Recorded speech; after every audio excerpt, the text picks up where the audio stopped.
எந்த நேரம் கேளு பிரஸ் மீட், ஏறினா பிரஸ் மீட், இறங்கினா பிரஸ் மீட், உட்கார்ந்தா பிரஸ் மீட், தூங்கினா பிரஸ் மீட். இப்பதான் புரிஞ்சிருக்கு. பிரஸ் மீட்டே பண்ணாம ஒருத்தர் சிஎம் ஆயிருக்காரு. பிரஸ் மீட்டா கொடுத்து ஒருத்தர் ஒரு எம்எல்ஏ கூட ஆகல, சாரி ஒரு கவுன்சிலர் கூட ஆகலன்னு நினைக்கும் போது இப்பதான் புரிஞ்சிருக்கு. இப்பயும் உங்களால எதுவுமே ஆகாது.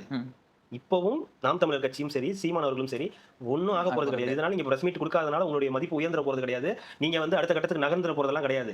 உங்க கட்சி தொண்டர்களையும் உங்க கட்சி நிர்வாகிகளையும் என்னைக்கு நீங்க கண்ட்ரோல்ல கொண்டு வரீங்களோ, நம்ம கட்சி வேலையை பார்ப்போம்ப்பா, முக்கியமான நிகழ்வுகள் அன்னைக்கு மட்டும் நம்ம வந்து விமர்சனம் பண்ணுவோம், தேவையான விமர்சனங்கள் மட்டும் வைப்போம் அப்படின்னு நீங்க என்னைக்கு ஒரு கண்ட்ரோலுக்கு கொண்டு வரீங்களோ, என்னைக்கு உங்க சேனலுக்கும் இந்த சேனலுக்கும் சாட்டை துரைமுருகனுக்கும் வந்து சம்பந்தம் இல்ல நீங்க சொல்றீங்களோ, அப்பவே முடிஞ்சு போச்சு. அவர் கண்ணா பின்னா பேசி உங்களோட எல்லாத்தையும் காலி பண்ணிருக்காரு. இதை வந்து சாட்டை துரைமுருகன் அவர்கள் ஒத்துக்க மாட்டாரு. இடும்பவனம் கார்த்திக் வந்து ஒரு ட்வீட் போட்டிருந்தாரு. அங்க உட்கார்ந்து ஸ்ரீராம ஜெயம் எழுதுறாரா இல்ல என்ன பண்ற நோட்ஸ் எடுக்கறாரா, ஸ்ரீராம நோட்ஸ் எடுக்கறாரா, ஸ்ரீராம ஜெயம் எழுதுறாரா அப்படின்னு அதுக்கு கீழ ஒரு கமெண்ட் போட்டிருந்தாங்க யாரோ ஒருத்தங்க. கொஞ்சம் தப்பா நினைச்சுக்காதீங்க, அப்படி சொல்லணும்னா சொல்ல வரல.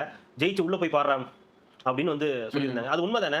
ஜெயிச்சு உள்ள போய் பாருங்க, அவர் ஸ்ரீராம ஜெயம் எழுதுறாரா இல்ல நோட்ஸ் எழுதுறாரான்றத உள்ள போய் அவர் சட்டசபை நடந்துட்டு இருக்கும்போது நீங்களே கூட எட்டி பாருங்க, ஒன்னும் சொல்ல மாட்டார். விஜய் எனக்கு தெரிஞ்சு ஒன்னும் சொல்ல மாட்டார் நினைக்கிறேன். என்ன பிரதர் பண்றீங்கன்னு கேளுங்க, ஒரு காட்டு வருங்க, நோட்ஸ் தாங்க எடுக்கிறேன்னு காட்டுவார். இல்ல ஸ்ரீராம ஜெயம் எழுதுறாருன்னா மேல ஸ்ரீராம ஜெயம் எழுதிட்டு இருக்கேன்னு காட்ட போறாரு. அதுக்கு முதல்ல நம்ம ஜெயிக்கணும், ஜெயிச்சு உள்ள போகும். ஸோ நீங்க என்னைக்கு உங்க கட்சியையும் உங்க கட்சியுடைய கொள்கைகளையும் பேசுறீங்களோ அதை பத்தி முதல்ல தோத்ததுக்கு முதல்ல ஒரு மீட்டிங்கை வச்சு ஏன் தோத்தோன்னு ஒரு ஃபர்ஸ்ட் ஒரு இது பண்ணீங்களா, அனலைஸ் பண்ணீங்களா?